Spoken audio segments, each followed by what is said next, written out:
actually have a video that I would like us to react to. So Okay. Pat McAfee had CC Sabathia on today and talked about the whole injury thing, and I thought that his take was quite interesting. So let's take a look and react on the other side. Maybe. Yeah, man. It's pulling up. Okay.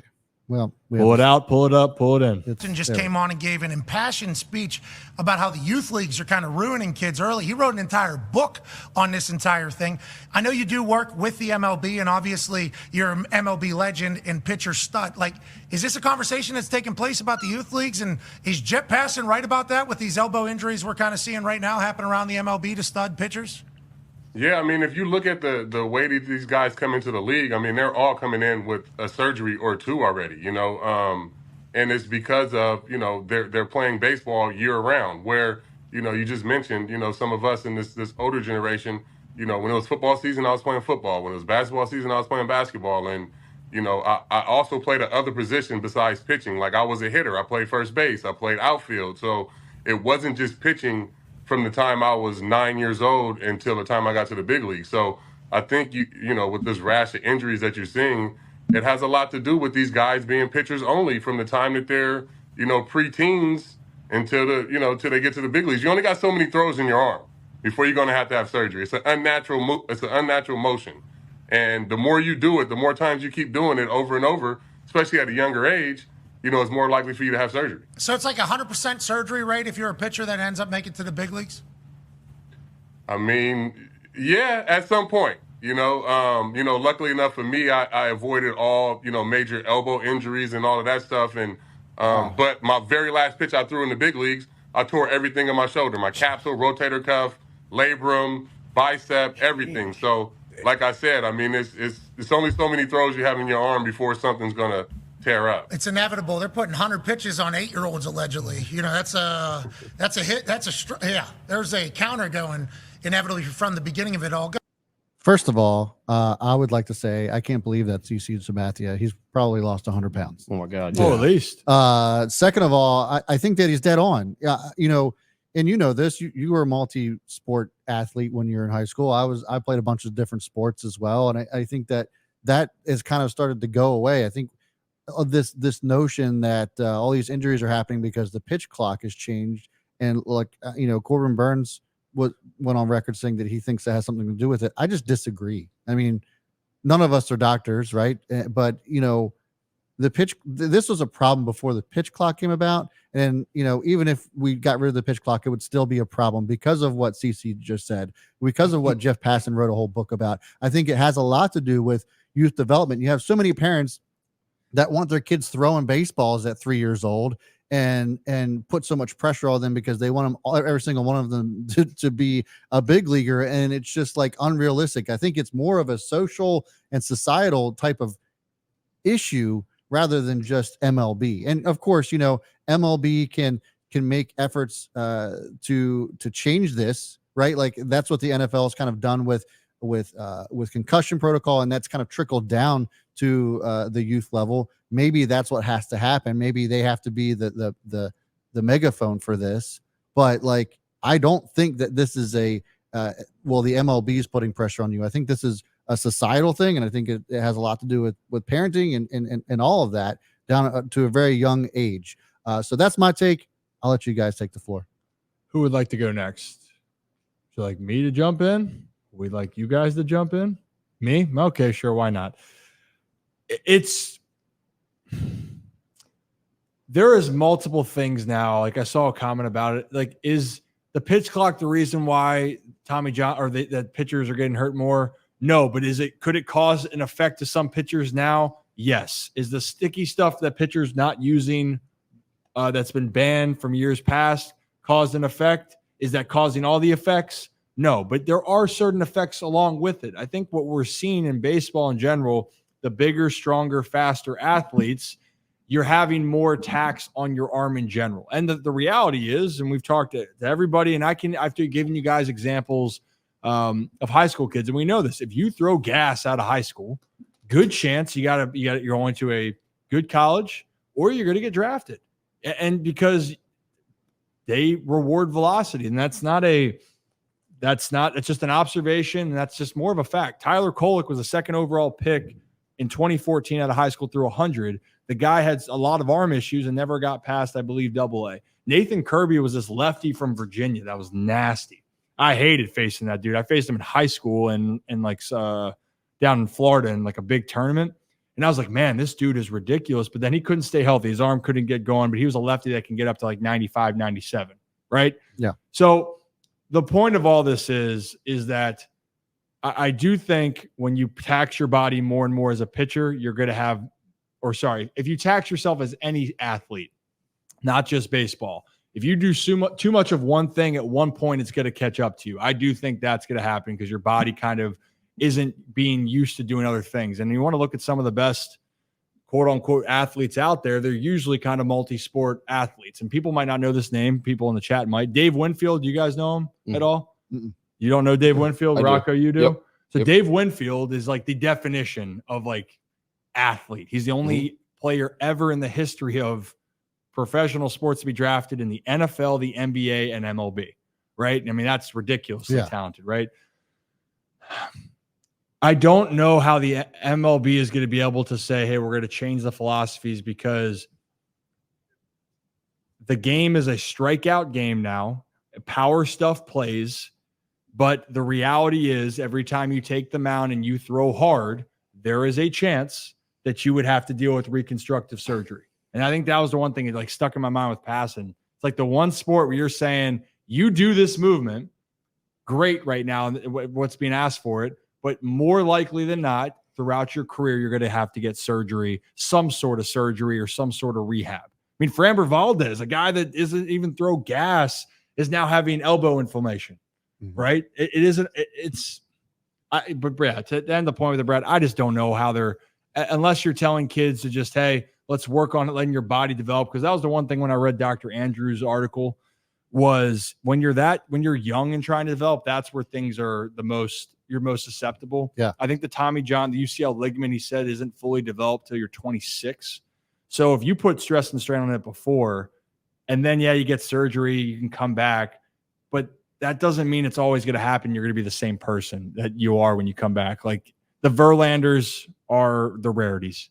Yeah. I mean, and that's what you think back to CC Sabathia, right? Never had a Tommy John surgery. I mean, how many games did that guy throw? And, the age of 250 plus innings in a season just isn't in existence anymore. And I just wonder why. Like, how is this happening when we've seen pitchers in the past? Like, I don't want to say it was unheard of. It was rare, but we saw it where pitchers would throw 150 pitches in a game, and it was like, oh, well, he's going to come back out next week and do the same thing.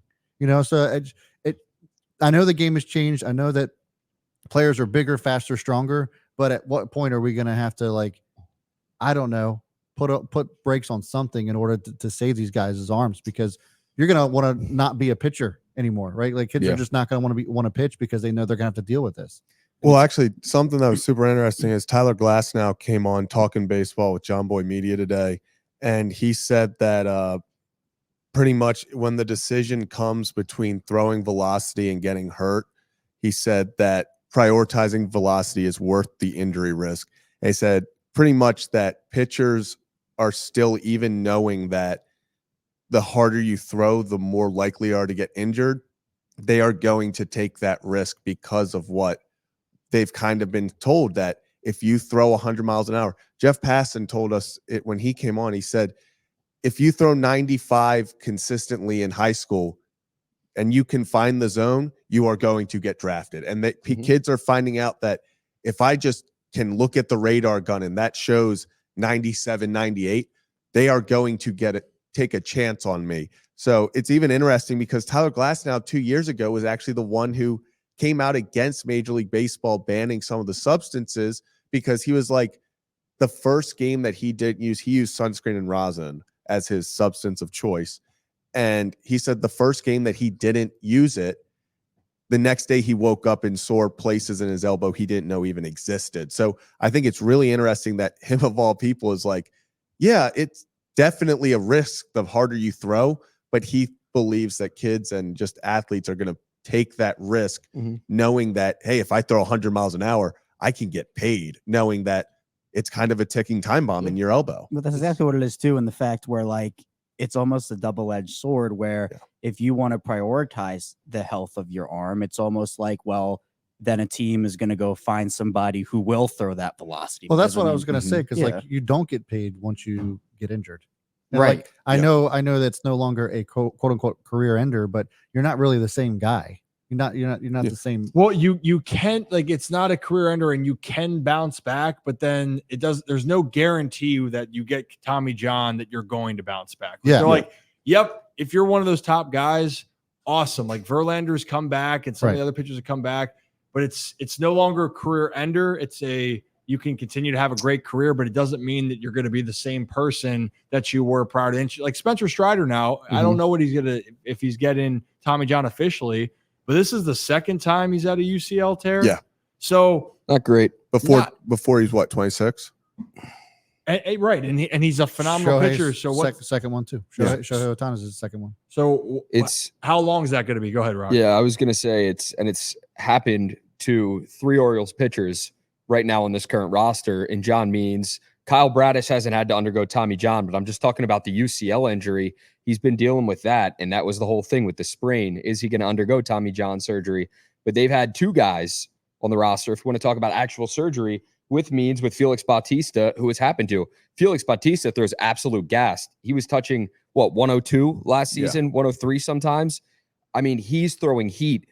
And Jeff Passan said it best, and it's unfortunate that we have to think about this and, knock on the nearest piece of wood around you, but he talked about Grayson Rodriguez, and that was the name that stuck out. And he said it is inevitable that if he continues to throw this gas like he always does, same thing's going to happen to him with the elbow inflammation, with potential Tommy John surgery, with UCL. It's not what you want to hear, but it's trending in that direction for a lot of these guys. Obviously, right here, we and Jeff Passan as well want to see Grayson Rodriguez and every pitcher as healthy as possible and at the top of their game. But when kids are coming up through the high school ranks, I feel like that is what separates you from other pitchers. If you got a guy out there, it's like, that's a talk of town. It's like, this guy's throwing high 90s, low 90s, like he's going to the show. It's like, it's the cool thing, because when you're doing that, you're not necessarily the only kid that is doing that in high school, but maybe the only kid on your high school team or in the area that could be touching 95, 96, 97 if you're doing that in high school. There's a lot of kids that end up blowing their arm out that way. Yes. There's kids, which is ridiculous and baffles me.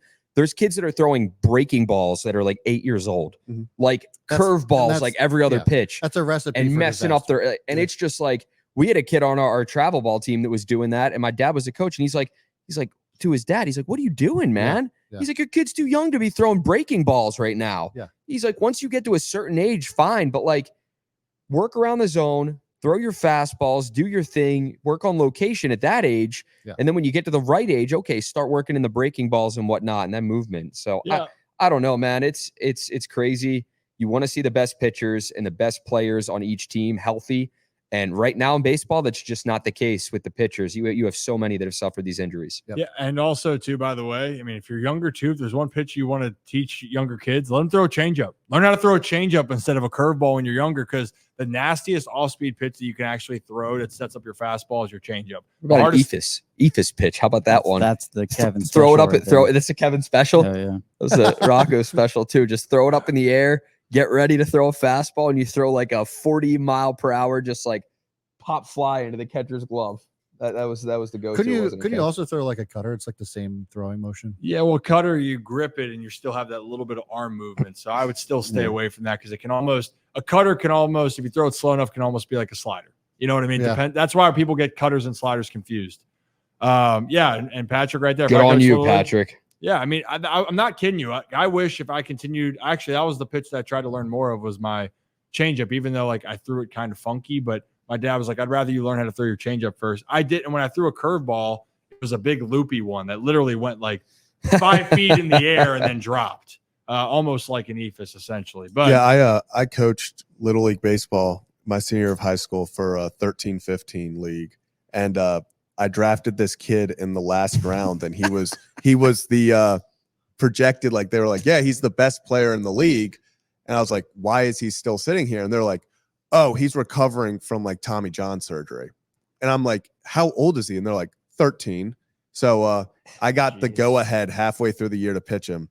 Pitched me all the way to a championship. Zach, He struck out fact- every single batter. the fact that you coach Little League Baseball, it terrifies me. Not Won a just- championship. Just because The I feel trophy. like you made side bets with your fellow coaches. Like, yeah, this kid is going to like homer in this game. And you just like, I wasn't what a you degenerate probably back did was then. not good for that league or the development of those kids by any means. I won coached, it. I coached Little League for years. I cannot see that working out well. You being There's a good trophy coach. at home that says champion. That's all that matters. I did the kid who had Tommy John. The second I got the okay from his doctor to pitch him, he struck out everyone. I mean, once again, should not have been throwing the pitches that he was throwing, but disgusting. Did you wear the full uniform with the team, like actual baseball managers? No, I should have though. You should have, honnly. Yeah, that's Little what must-see real TV. real managers do. That's Yeah. what happens. Also, middle school age kids to coach in baseball are the worst. Yeah, it was They're They are the hilarious, though, worst. man. so we're saying Zach's the worst. We can all agree with that.